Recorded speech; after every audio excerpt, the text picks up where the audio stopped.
In the hushed corner of a small-town diner, an 82-year-old man confesses with trembling voice, "I miss someone remembering how I take my coffee." A compassionate waitress listens, sparking profound kindness amid growing suspense of loss. Tears, a heartfelt letter, and redemption await, proving one act of noticing can change lives forever. In the quiet hum of Dawn's diner, nestled on the edge of a sleepy American suburb, 82-year-old Harold Jenkins eased into his familiar corner booth, his frail hands quivering as they unfolded the morning newspaper, a ritual that had become his fragile anchor in a world that seemed to have forgotten him. His voice, soft and laced with a quiet apology that tugged at the heartstrings, broke the silence. "You know what I miss most? Someone remembering how I take my coffee." It was a simple confession, yet it carried the weight of years unspoken, a whisper of isolation that pierced through the diner's cheerful facade. 28-year-old Emily Harper, with her apron stained from endless shifts and her dreams deferred by her mother's mounting medical bills, paused in her tracks, coffee pot poised mid-pour. For 6 long years, she'd served plates and smiles here, ever since her college aspirations had crumbled under the crush of debt. In Harold's words, she heard the echo of her own hidden sorrows, the ache of being unseen, the silent scream of loneliness that had shadowed her since her father's abrupt departure and her mother's relentless illness. Her practiced smile faltered, replaced by a genuine warmth that bloomed from deep within. "2 sugars, no cream," she replied tenderly, her voice a gentle caress as she filled his cup. "And you always fold the sports section first, even though your eyes linger longest on the obituaries." Harold looked up, his faded blue eyes shimmering with unshed tears, a silent storm of gratitude and grief. "You notice," he murmured, his words hanging in the air like a fragile promise. That moment 4 months ago had woven Harold into the fabric of Emily's daily life, a thread of unexpected connection in her otherwise monotonous routine. Every morning at precisely 7:15, the bell above the door would chime, announcing his arrival, his oversized cardigan swallowing his shrinking frame, his shoes polished to a shine that spoke of faded pride. He ordered sparingly, toast, scrambled eggs, black coffee. Yet he always left a $5 tip on an $8 check, a small gesture that whispered of his enduring generosity amid his quiet decline. Emily pieced together Harold's story like fragments of a shattered mosaic, each revelation a heart-wrenching glimpse into a life rich with love and loss. His beloved wife, Evelyn, had slipped away 3 years prior, her absence a gaping wound that time refused to heal. His son, Robert, had relocated to Seattle, consumed by a demanding career that left no room for calls or visits. His grandson, Ethan, made rare appearances, once or twice a year, always rushed, his eyes glued to his phone, his mind elsewhere.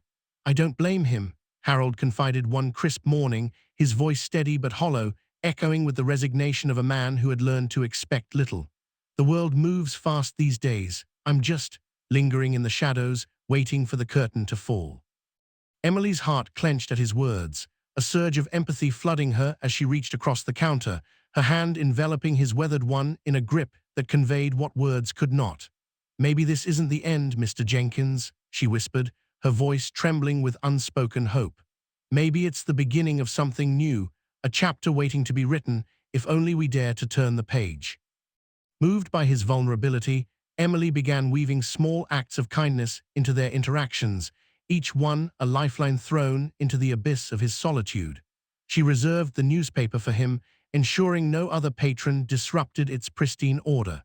During the bustling morning rush, she guarded his booth like a sacred space.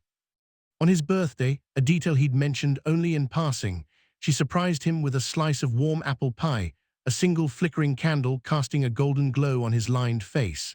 Harold's eyes welled up, tears tracing silent paths down his cheeks as he wept without shame.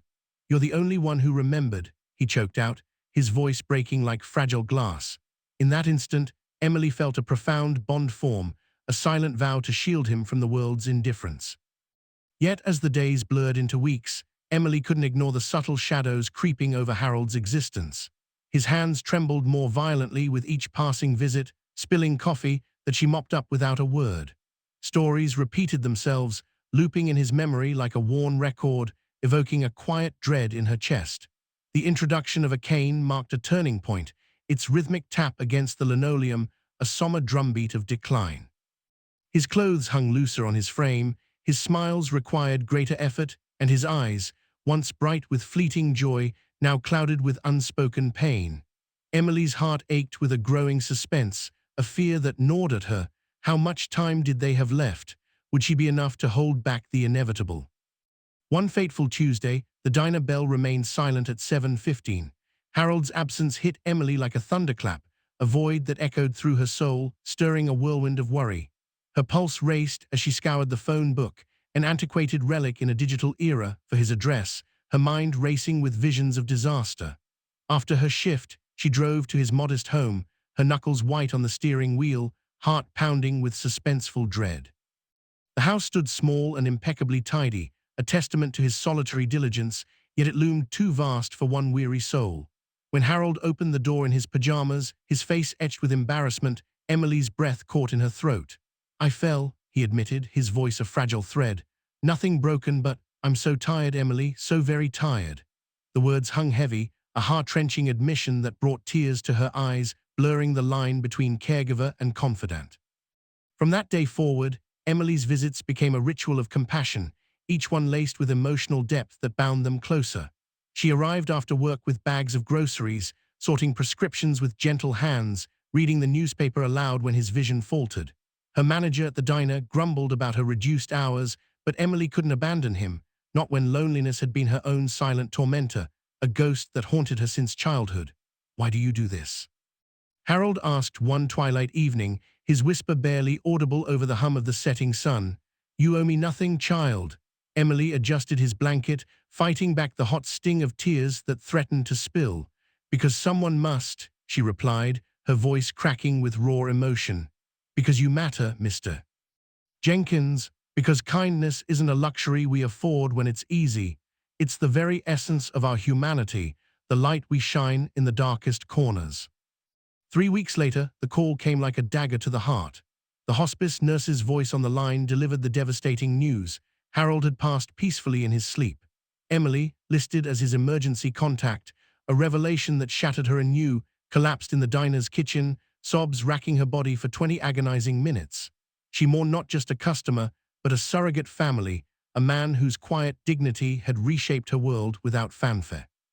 The funeral was a sparse affair, a poignant reflection of Harold's isolated end. Emily stood alongside the hospice nurse and 3 distant neighbors, their presence a meager tribute to a life richly lived in shadows. As the service drew to a close, a man in a tailored suit burst through the doors, breathless and disheveled, his phone clutched like a lifeline. "I'm Ethan Jenkins," he declared, his voice edged with entitlement. "Harold's grandson. Where is everyone?" Emily's gaze locked onto him, a tempest of anger and grief swirling within her. "This is everyone," she said quietly, her words laced with heartbreaking truth. "We are all he had left." Ethan's face flushed crimson, shame flickering in his eyes. "I was busy, work demanded everything." Emily's voice broke, tears streaming unchecked. "He died alone, waiting for someone, anyone, to remember he existed." Ethan departed in silence, leaving Emily to believe it was the final, sorrowful close to Harold's chapter. But 2 weeks later, suspense gripped her anew as Ethan reappeared at the diner, accompanied by 2 stern lawyers. Her heart plummeted, visions of contested estates and greedy claims flashing through her mind, tales she'd heard of families emerging from the woodwork to plunder the legacies of the lonely. "Miss Harper," one lawyer intoned formally, "we must discuss Harold Jenkins's will." Emily's hands trembled, her voice steady despite the inner turmoil. "I want nothing from him. I only wanted him to know he mattered." Ethan stepped forward, his eyes revealing a raw, unexpected vulnerability, deep shame that mirrored her own past pains. "Grandpa left you the house," he said, his voice thick with emotion, "but that's not why we're here." He paused, swallowing hard against the lump in his throat. "He also left a letter, for me. The lawyers insist I read it in your presence." They settled into Harold's old booth, the air thick with anticipation, every breath suspended in emotional limbo. The lawyer produced a yellowed envelope, sealed with care, and Ethan's hands shook as he broke the seal, his voice quavering as he read aloud. "If you noticed an elderly person sitting alone every day, quietly fadding away, would you take a moment to remember how they take their coffee? Or would life's busyness pull you away? Tell me in the comments, what would you do? Ethan, if you're hearing this, I've slipped away. I don't hold your business against you. The world pulls us in directions we can't always control. But I need you to know about Emily Harper. She's a waitress scraping by on $8 an hour plus tips with nothing to spare. Yet she gave me everything that truly counts: her time, her unwavering attention, her open heart. She remembered how I take my coffee. She marked my birthday when no one else did.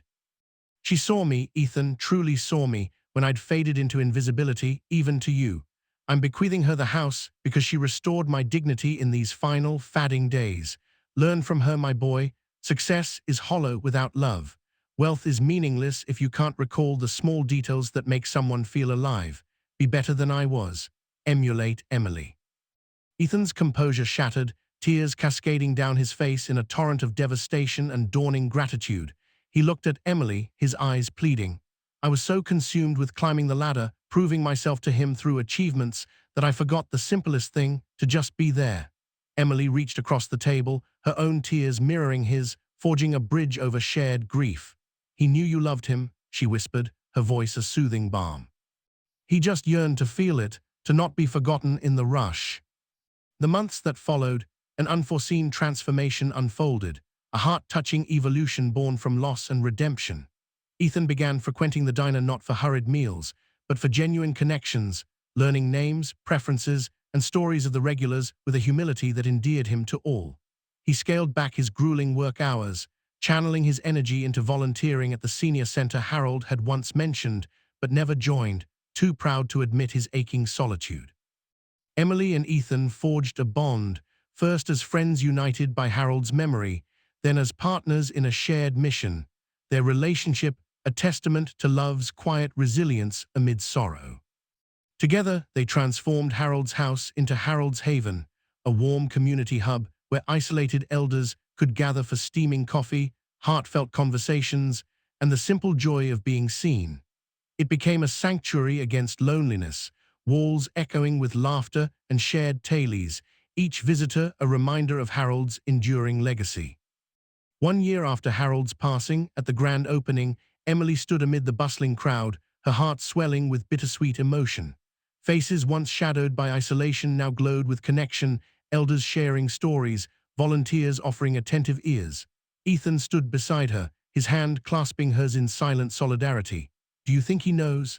Ethan asked softly, his voice laced with wonder, "that his quiet life sparked this change?"